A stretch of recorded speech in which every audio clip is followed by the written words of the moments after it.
गांव की सुबह, गांव में चहचहाते पंछी, बैलों की आवाज है और लोगों की हलचल से दिन शुरू होता है। लेकिन आज कुछ अलग है, शांत लेकिन रहस्य भरी।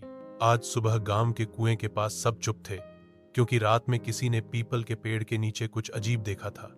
रवि की जिज्ञासा। रवि को सारा किस्सा सुनने को मिला। हरिया चाचा बोले कि उन्होंने किसी सफेद साये को देखा, तेज और रहस्यमयी।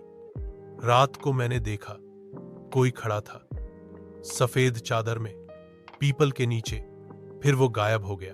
रवि तय करता है कि वो इस राज्य का पता लगाएगा। गांव के किस्से दादी अम्मा बताती हैं कि वो पेड़ 100 साल पुराना है। गांव वाले कहते हैं वहां रात को कोई नहीं जाता, डरावनी और धीमी कहते हैं। उस पेड़ के नीचे एक साधु की आत्मा है जो हर अमावस्या की रात किसी को दिखती है। रवि डरता है पर पीछे नहीं हटता। पहली रात का पहरा रवि और उसका दोस्त मुन्ना छुप कर जाते हैं। झाड़ियों में से देखते हैं सफेद कपड़े में कोई खड़ा है, शरीर में सिहरन, सांसें तेज, धीमा, सांस रोक देने वाला। वो आदमी हिल भी नहीं रहा था, जैसे पत्थर बन गया हो। और फिर उसने मुड़कर देखा। राज की पहली परत अगले दिन पता चलता है। गांव के एक घर से खजाने वाली पुरानी संदूक गायब है। गांव में चर्चा फैल जाती है, चोर है या भूत। रवि अब इसको गहराई से जानना चाहता है। वो दादी के साथ उस जगह की पुरानी कहानी जानता है। दूसरी रात का सच रवि अकेले पहुंचता है। सफेद परछाई फिर दिखाई देती है, लेकिन इस बार रवि डरता नहीं। वो पास जाकर चिल्लाता है, तुम कौन हो?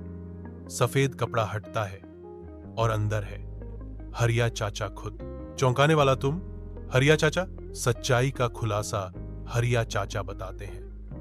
गांव की जमीन बेचने की साजिश चल रही थी। चंद लालची लोग खजाना छुपाकर गांव को डराना चाहते थे ताकि सब भाग जाएं।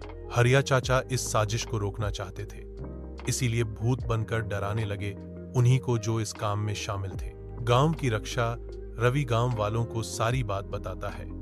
सभी मिलकर खजाना ढूंढते हैं और गांव की जमीन बचाते हैं। हरिया चाचा को असली हीरो माना जाता है और रवि को नन्हा जासूस। प्रेरणादायक। सच और हिम्मत साथ हो तो कोई रहस्य बड़ा नहीं होता।